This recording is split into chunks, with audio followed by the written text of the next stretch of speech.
यदि आपने इस चैनल को सब्सक्राइब नहीं किया है तो सब्सक्राइब बटन दबाएं। नए वीडियो की सूचना पाने के लिए बेल बटन भी दबाएं।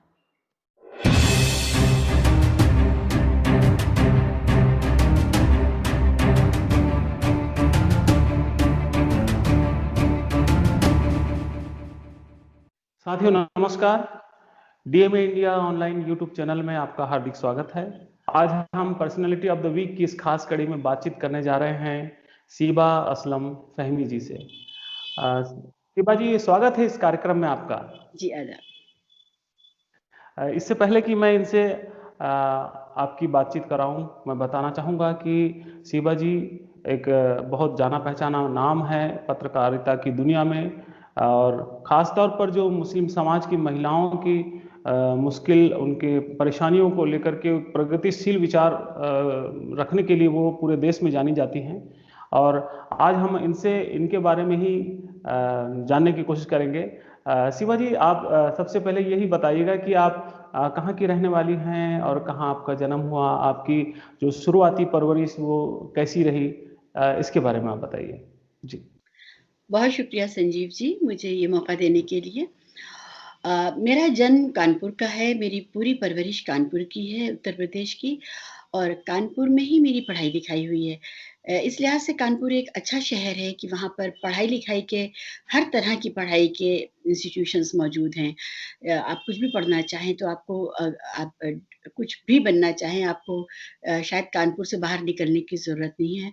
वहाँ सभी इंस्टीट्यूशंस मौजूद हैं।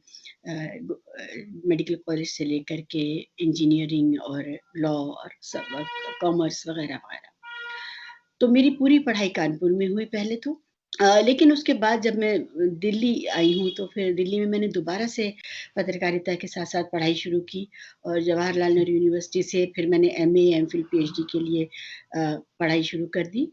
तो मेरी पढ़ाई 2 हिस्सों में बटी हुई है, लेकिन पैदाइश मेरी कानपुर की है। जी जी। शिवा जी, इसके पहले कि मैं आपका जो जेंडर जिहाद के बारे में मैं चर्चा करूं, हंस में जो आपका जो कॉलम आ रहा था उसके बारे में चर्चा करूं, इसके पहले मैं जानना चाह रहा हूं कि ये जो बुनियाद है, ये जो विचार की जो बुनियाद है, जो जेंडर जिहाद में दिखाई पड़ती है, दरअसल वो कहाँ से आई, उसका बैकग्राउंड कहाँ से आया आपके पास में, कैसे आप इस विचारधारा, इस जो जिसको प्रोग्रेसिव विचारधारा कहते हैं, तो उस तरफ आप कैसे पहुंची, उसके बारे में कुछ बताइए आप। 2 चीज़ें थी जेंडर जिहाद के पीछे। एक तो निजी तजुर्बा था। हमारे परिवार में भी 3 तलाक हुई थी, और बचपन में उसका जो असर था वो तो था ही मेरे ऊपर, और उसको मैंने बहुत करीब से देखा था, उस एक परेशानी को, बुराई को। और उसके साथ-साथ जब पत्रकारिता कर रहे थे, तो मैंने एक कवर स्टोरी की थी मुसलमान महिलाओं के परिवार के अंदर हुकूक और उनके सम्मान और उनकी बराबरी को लेकर के। तो ये बहुत बड़ी और मेजर कवर स्टोरी थी, जिसे राजेंद्र यादव साहब ने भी देखा था, और इस सिलसिले में मेरी उनकी अक्सर बातचीत होती थी, और वो मुझे लगातार कह रहे थे कि तुम हंस में कॉलम शुरू करो। लेकिन मेरे अंदर अपने आप को लेकर के उतना अनुशासन और उतना नियम का मैं समझ नहीं पा रही थी कि क्या मैं कर सकती हूँ। बहरहाल 2009 में उन्होंने मुझे फ़ोन करके बताया कि इस बार के नए हंस के अंक में मैंने घोषणा कर दी है कि अगले महीने से शीबा जो है वो कॉलम लिखेंगी मुस्लिम महिलाओं, मुस्लिम समाज के ऊपर, और अब जी। तुम्हारे पास कोई रास्ता नहीं है इससे बचने का। तो बड़े हक़ के हम्म। साथ उन्होंने मुझे ये आदेश दिया, और इस तरह से इस कॉलम की शुरुआत हुई, और फिर मैंने लिखना शुरू किया। जब मैं लिख रही थी तो मुझे ये पता नहीं था कि क्या हिंदी का पाठक इतना परिपक्व है, या इस विषय पर वो बात करना चाहता है, बात सुनना चाहता है। क्या उसकी दिलचस्पी होगी भी इसमें कि मुसलमान ख़ानदानों में, मुसलमान समाज में अंदर क्या हो रहा है, उससे उसका क्या लेना-देना।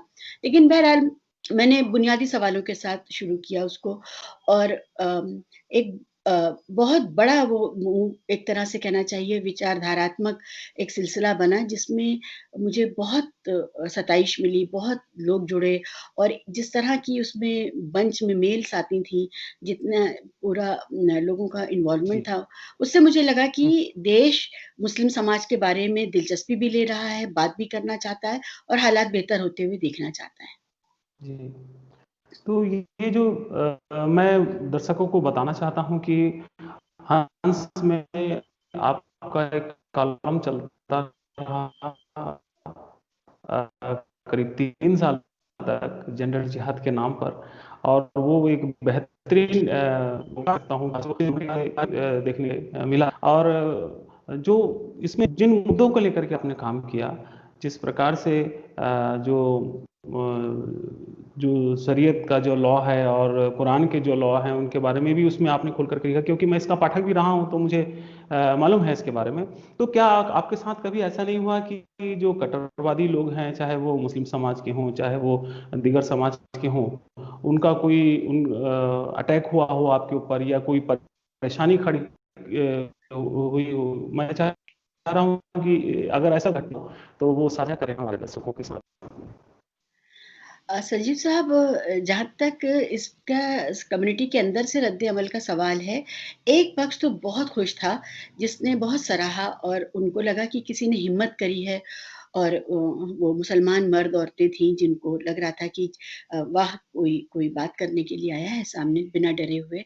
लेकिन मुझे बैकलैश भी हुआ और मुझे बहुत खतरों का सामना करना पड़ा। मेरे ऊपर 3 बार हमले हुए, मेरे घर पर हमले हुए, और जो तीसरी बार 2011 में जो अटैक हुआ, उसमें तो सब कुछ तोड़-फोड़ दिया गया था, सब कुछ तहस-नहस कर दिया गया था। घर के अंदर घुस कर के तबाही करी गई, और मतलब उसका बहुत असर भी हुआ था, और ये लगा कि ये बात कहने के लिए, सुनाने के लिए भी अगर ये हालात हैं, इतना असंवेदनशीलता है और लोग इतने उद्वेलित हो सकते हैं, तो ये भयानक स्थिति है। आज सब लोग बात करते हैं कि असंवेदनशीलता है, आप बोल नहीं सकते। अगर आप देखें अंदर-अंदर समाजों में ये इजाज़त कभी भी नहीं थी। तो मैंने बहुत हमला झेला है उसको लेकर के। लेकिन धीरे-धीरे, धीरे-धीरे ये सिलसिला बढ़ता रहा, कभी पीछे मुड़ कर के नहीं देखा। हिम्मत भी लोगों ने बहुत बँधाई, और इसमें शरिया के ऊपर जो जिस तरह से शरिया का पालन परिवारों के अंदर हो रहा है, जिस तरह से मुस्लिम पर्सनल लॉ की आड़ में मुस्लिम महिलाओं के अधिकारों को कुचला गया, इसके साथ-साथ मैंने एक्टिविज़्म के ज़रिए से इस पर भी सवाल उठाए कि जो भारत के मुसलमानों का जो समाज है, उसमें जो अलग-अलग स्ट्रक्चर्स हैं, अलग-अलग संस्थाएँ हैं, जैसे वक्फ बोर्ड है, जैसे दीगर इमारतें हैं और मस्जिदें हैं और दूसरे संस्थान हैं, उनका क्या रोल है, उनका क्या रवैया है, इस पर भी मैंने लगातार सवाल उठाए। तो एक जो जिन लोगों के हित उसमें वो हो रहे थे, हर्ट हो रहे थे, वो तो हमले कर रहे थे, और वैचारिक हमला भी होता था। कोई कहता था शिया है ये महिला, कोई कहता था कि ये हिंदू महिला है, इसने किसी मुसलमान से शादी कर ली और उसने इसको छोड़ दिया है, इसलिए ये इसके अंदर इतनी तलख़ी है। तो अपने बारे में इस तरह की हम्म, मज़ेदार अफ़वाहें सुनने को भी मिलती थी, और हँसी आती थी, हम लोग हँसते थे। जब अपने घर में भी बताते थे तो बड़ी हँसी आती थी, दोस्तों को बताते थे। कुछ लोगों ने राजेंद्र यादव हम्म, साहब को भी मुतासिर करने की कोशिश की, या दूसरी मैगज़ीन्स में, हिंदी की दूसरी पत्रिकाओं में मेरे खिलाफ चीज़ें लिखी और लिख भेजी गईं और छपवाने की कोशिश की। लेकिन कुछ इस तरह का अच्छा माहौल था कि सब लोगों ने बड़ा साथ दिया, और किसी ने भी इस अनर्गल बातों को बहुत आगे तवज्जो नहीं नहीं बढ़ाया, तवज्जो जी। नहीं दी। तो वो दूसरे जी संपादक जिनके पास वो लोग पहुँचे थे कि मेरे खिलाफ कुछ छापेंगे या कुछ, उनका भी बड़ा शुक्रिया कि उन्होंने भी बड़ा साथ दिया। जी जी। मुझे लगता है कि जेंडर जिहाद हमेशा जो है याद किया जाएगा आगे भी, लेकिन अगर आज कोई पाठक जेंडर जिहाद के उन तमाम कड़ियों को, उन तमाम कॉलमों को अगर पढ़ना चाहता है तो वो कहाँ अवेलेबल हो पाएगा? इसके बारे में कुछ बताइए आप। जी, संजीव साहब, आपने ये बात कही है तो मुझे एहसास हो रहा है कि मेरी कोताही रही, और ये काम मेरा ज़रा पिछड़ गया। मेरे पास सब कुछ तैयार है, प्रकाशक साहब ने सब कुछ तैयार करके मुझे भेजा हुआ है, और मुझे ही बस उसको फ़ाइनल करके उसके फुटनोट्स अपडेट करके, और उसके जो भी उसके साथ में रिसर्च वर्क जाना चाहिए जब वो किताब की शक्ल में आएगा, तो वो उस रेफ़रेंसेस के साथ में उसको भेजना का काम मेरे पास रुका हुआ है।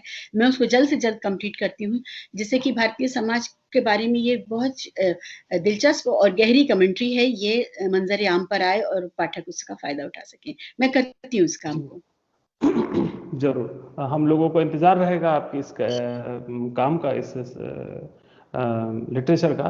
और मैं अब ये जानना चाहता हूँ कि जो जेंडर जिहाद के बाद में जिस प्रकार से आपने और भी तमाम मुद्दों पर काम किया, लेकिन मैं जो ख़ास तौर पर जो 3 तलाक का जो कानून पास हुआ और उसके बाद की जो स्थिति है, तो क्या इसका फ़ायदा वास्तव में महिलाओं को मिला, मुस्लिम महिलाओं को? जैसा कि कहा जाता रहा है कि मुस्लिम महिलाएं पीड़ित रही हैं, और ख़ासतौर पर दो जो पासमानदा या दबे कुचले जो समाज से आने वाली जो मुस्लिम महिलाएं हैं, क्या उनको बेनिफिट मिला या फिर इनको बेनिफिट नहीं मिला? ये इसके पीछे क्या मकसद रहा? मैं चाह रहा हूँ कि इस पर थोड़ा से आप अपने विचार को साझा करें कि आप जेंडर जिहाद के सॉरी ये जो 3 तलाक के इस कानून को आप किस नज़रिए से देखती हैं? 3 तलाक का जो कानून है उसको ख़त्म करने के हम सब जब कैंपेन चला रहे थे, तो हम ये कह रहे थे, टेलीविज़न पर ऐसे तमाम एपिसोड्स हैं, डिबेट्स हैं टीवी की, जिसमें आप देखेंगे कि हम ये कह रहे थे कि इसको ख़त्म किया जाए, नल एंड वॉइड किया जाए। यानी अगर कोई एक बैठक में 1 बार तलाक कहे या 1000 बार तलाक कहे, उसको सिर्फ़ 1 ही बार का माना जाए, और उसमें जो कुरान का तरीक़ा है स्पेसिंग का कि 3 महीने में अलग बार आपको कहना है, तो वो उसको अपनाया जाए। और मौलाना लोग ये कह रहे थे कि नहीं, 3 तलाक अगर एक बार मुँह से निकल गया, तो वो हो गया। अब आप उसको बदल नहीं सकते, इसके लिए आप उस आदमी को सज़ा दे दीजिए, उसको कोड़े मार दीजिए, क्योंकि हज़रत अबू बकर के ज़माने में कोड़े मारे गए थे, वग़ैरह-वग़ैरह, वो इस तरह की बातें कर रहे थे। मेरा अफ़सोस ये है कि 3 तलाक जब ख़त्म किया गया, तो मौलाना की इस बात को भी मान लिया गया कि मुसलमान मर्दों को सज़ा का प्रावधान, उसमें एक सख्त सज़ा का प्रावधान, क्रिमिनल सज़ा का प्रावधान कर दिया गया, जो कि मौलानाओं की लगातार माँग थी। और इसकी वजह से एक बात ये हुई है कि तलाकशुदा महिला अपने भरण-पोषण के लिए जिस आदमी पर निर्भर करेगी, वही आदमी जब जेल में होगा और कम से कम 3 साल तक वो जेल में रहेगा, तो उसका बच्चों का ख़्याल रखने का जो उसका ज़िम्मेदारी थी, वो कौन निभाएगा? उसका कारोबार, उसकी नौकरी सब चली जाएगी। तो जेल से आने के बाद भी वो दोबारा से समाज में वापस अपना रोल निभाने के लिए किस तरह से तैयार होगा? ये सारे बड़े सवाल जो हैं, ये अब खड़े हो गए हैं। तो मौलानाओं का जो मुतालबा था कि तलाक तो हो गई, अब आप उसको सज़ा दे दीजिए, तो सज़ा को इंट्रोड्यूस करके एक थोड़ी-सी जटिलता पैदा की गई है। लेकिन 3 तलाक को लेकर के जो बहस हुई और जो पूरा माहौल बना और फिर कानून आया, उससे एक बात आई है, लोगों में जागरूकता आई है। मुसलमान महिलाओं को पता है कि कोई उन्हें 3 तलाक दे करके चंपत नहीं हो सकता, क्योंकि ये तलाक मुकम्मल नहीं है और इसका एक प्रोसीजर है, उसको अपनाना पड़ेगा। और पुरुषों को भी ये समझ में आया है कि उनके ऊपर एक ज़िम्मेदारी है और कानून उनके साथ महिलाओं के साथ खड़ा हुआ है, वो इस तरह से ये हरकत करके अपनी ज़िम्मेदारी से भाग नहीं सकते। तो माहौल बना है, आज एक कॉमन सेंस बन गया है कि 3 तलाक गलत है, गैर कानूनी है, जुर्म है। जी, जी। तो जो 3 तलाक की बात तो बिल्कुल आपने सही कही कि इस प्रकार से जो एक माहौल बना है। अब मैं ये जानना चाहता हूँ कि जिस नारीवादी आंदोलन को लेकर के आप काम कर रही हैं मुस्लिम समाज के भीतर, तो क्या उस नारीवादी आंदोलन में मुस्लिम समाज के भीतर ही जो पासमानदा समाज की जो महिलाएं हैं, जी। क्या उनके भी हक हुकूक की जो है रक्षा करने की बात उसमें है, या उनके भी परेशानियों को उसमें शामिल किया जाता है? किस प्रकार से आप उनके भी हाँ, परेशानियों को लेकर के काम करने की कोशिश की जा रही है जी। आपके इस आंदोलन में? आप बताइए इसके बारे में। शुक्रिया इस सवाल के लिए संजीव साहब। ऐसा है कि मैं एकेडमिकली भी मेरा जो विषय है रिसर्च का, पीएचडी का, वो भी मार्जिनलाइज़ेशन और सबाल्टर्न ग्रुप्स पर ही है। तो हम्म। मेरा काम भी बहुजन और पसमानदा समाज को लेकर के है और मेरी फ़िक्र भी उन्हीं के साथ है। तो हम लोग जी। 2010, 11, 12, 13 के दौर में बहुत शानदार एक पसमानदा बहुजन आंदोलन खड़ा कर रहे थे और इस पर बहुत उत्तर भारत के यूपी, बिहार, मध्य प्रदेश, दिल्ली वगैरह के इलाके से बहुत पढ़े-लिखे लोग पसमानदा समाज के सामने आए थे, महिला-पुरुष सामने आए थे और बहुजन एकता की जब बात थी तो उसमें मूल निवासी, बहुजन, पसमानदा सब मिल कर के एक मुहाज़ बनाए और हमारी ये समझ थी कि ये जो गंगा जमनी तहजीब को सामने रख करके एक सेकुलरिज्म को प्राइमरी फोकस दे करके बात की जाती है, उससे जो सामाजिक न्याय का जो आंदोलन है वो पीछे रह जा रहा है। और अंतर की जो बात है वो ये है कि अपने अपने समाज में हमने जाति को पनपाया है, जाति आधारित हम बटे हुए हैं, ऊंच नीच है, और जब तक वो खत्म नहीं होगा और उसका कानूनी निदान नहीं निकलेगा तब तक मसला हल नहीं होगा। लेकिन जब से बीजेपी सरकार में आई है और 2013 के बाद जो माहौल बना देश में, और फिर उसके बाद सरकार आई और जो माहौल बना है, लगातार हमें सांप्रदायिकता और सेकुलरिज्म के सवाल में उलझा दिया गया है। बहुजन एकता, मूल निवासी बहुजन पसमानदा एकता पर हम काम नहीं कर पा रहे हैं, और ये बहुत फिक्र की बात है, क्योंकि आज भी जो लिंचिंग्स हो रही हैं, जो बलात्कार हो रहे हैं, जो एक्स्ट्रा जुडिशियल किलिंग्स हो रही हैं, जो गैर कानूनी धरपकड़ चल रही है सरकारों की, वो सब पसमानदा समाज के लोगों के साथ ही हो रही है, बहुजन समाज के लोगों के साथ ही हो रही है। तो अभी भी जो वो तबका, जो पीड़ित तबका है, जो सताया जा रहा है, वो कहा उसको मुसलमान जा रहा है लेकिन है वो पसमानदा, कहा उसको हिंदू जा रहा है लेकिन है वो बहुजन, दलित और मूल निवासी। तो ये जो शब्दों का खेल है, ये जो शब्दों का खेल है, उन्होंने हमारी भाषा छीन ली है, उन्होंने भाषा में नए मतलब पैदा कर दिए हैं। यानी कि कोई भी आप लिंचिंग उठा के देख लीजिए, चाहे वो अखलाक हो, चाहे वो पहलू खान हो, चाहे वो तबरेज हो, चाहे कोई भी लिंचिंग हो, वो सब पसमानदा समाज के लोग हैं। अब दूसरी तरफ आप देख लीजिए, जो पीड़िताएं हैं, बलात्कार की पीड़िता, चाहे वो हाथरस की हो, चाहे वो बकरवाल कम्युनिटी की, कठुआ की हो, चाहे और कहीं की भी हो, आप ये देख लीजिए कि ये सब दलित और पिछड़ा और वो समाज से आती हैं जिसको हम लोग मूल निवासी समाज कहते हैं भारत का।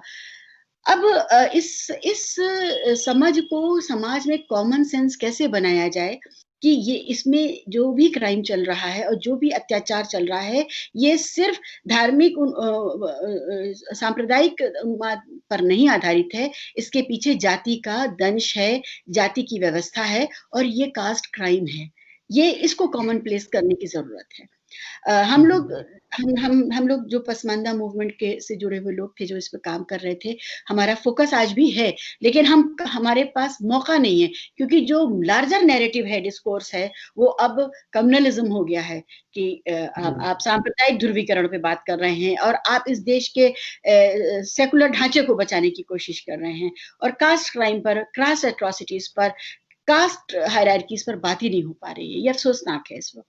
जी, बिल्कुल सही कहा आपने कि जो शुरुआत में जो कास्ट की बात अगर हम देखते हैं भारत में, तो अंबेडकर के समय से वो कास्ट की बात सामने आती है, फिर दलित आंदोलन सामने आता है, और फिर दलित आंदोलन के साथ में ओबीसी और आदिवासी समाज जुड़ता है, और एक बहुजन कॉन्सेप्ट आता है। उसके बाद मुस्लिम जो समाज है उसको भी यहीं का मूल निवासी माना जाता है, और मूल निवासी कॉन्सेप्ट में पूरा मुस्लिम तबका भी इसके साथ में जुड़ता है। एक बड़े आंदोलन का एक आशा जो है, वो आशा की किरण सामने दिखाई पड़ती है।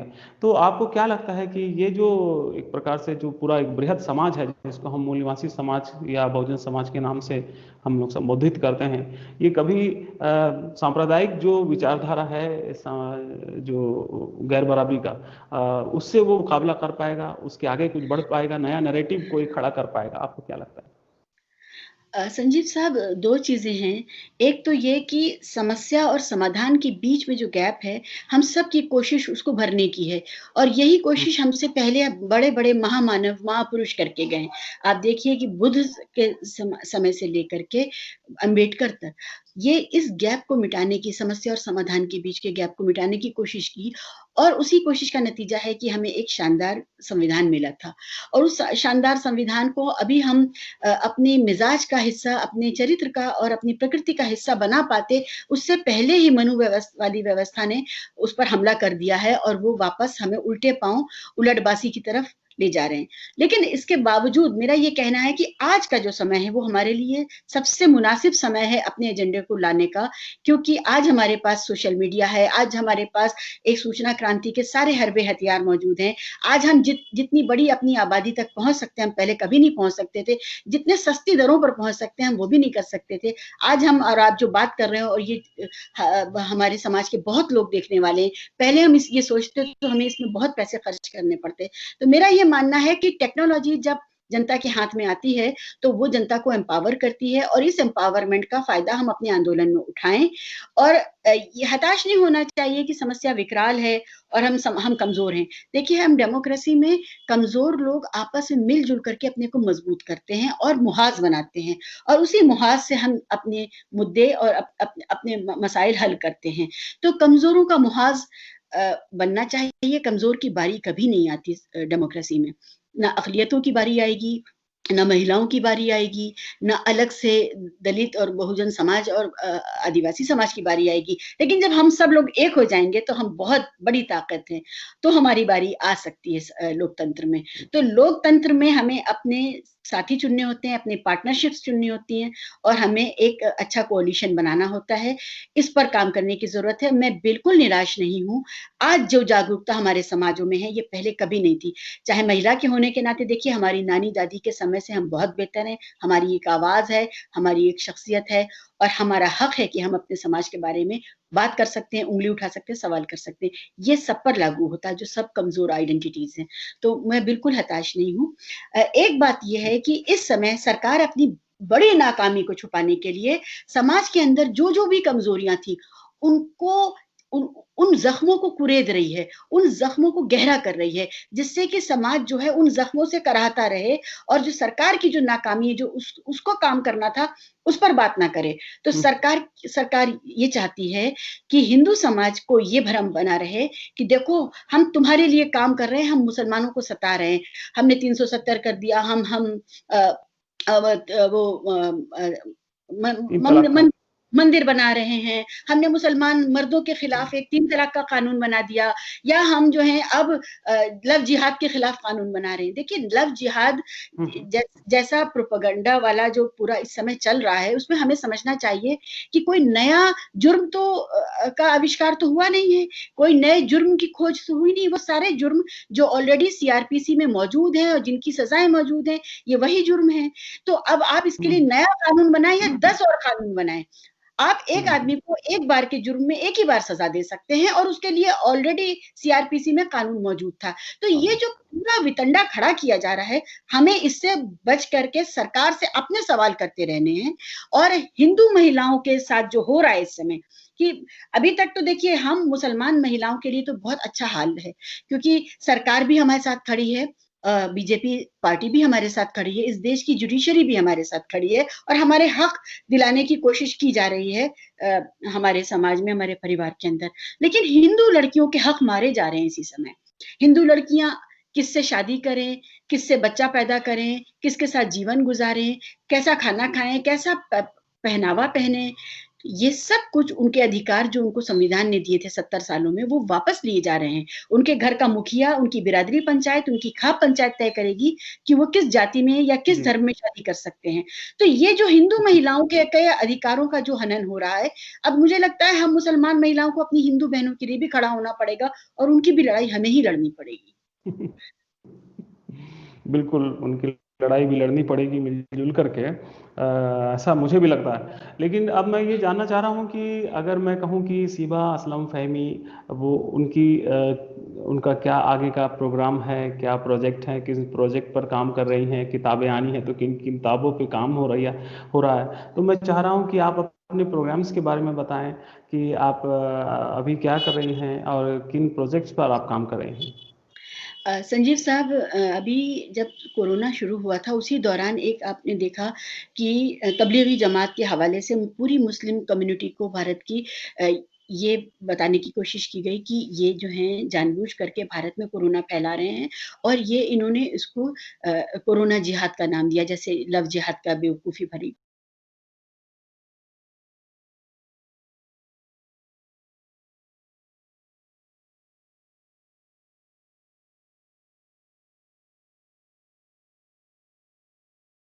परेशानी में हमने सोचा कि कुछ ना कुछ ऐसी एक संस्था बनाई जाए, कुछ मुसलमान साथ में जुड़ें और ये तय करें कि इस देश में मुसलमानों की आइडेंटिटी के हवाले से जो कुछ भी कुप्रचार चल रहा है, हमें उसमें इंटरवीन करना है।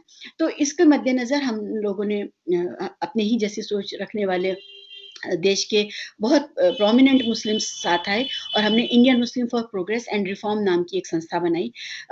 ये संस्था इसमें देश के सभी जाने-माने मुसलमान लीडर्स मौजूद हैं, अपने-अपने क्षेत्र के, चाहे वो साइंस हो, चाहे वो टेक्नोलॉजी हो, चाहे वो फैशन हो, चाहे वो मीडिया हो, चाहे वो एकेडमिक्स हो, चाहे वो दूसरे उलूम हों, उन सब को साथ ला करके ये एक बहुत बड़ा ऑर्गेनाइज़ेशन बनाया। इसमें बहुत प्रोमिनेंट मुसलमानों की संख्या 1000 से ज़्यादा है और टोटल जो मेंबरशिप है वो 5000 से ज़्यादा है।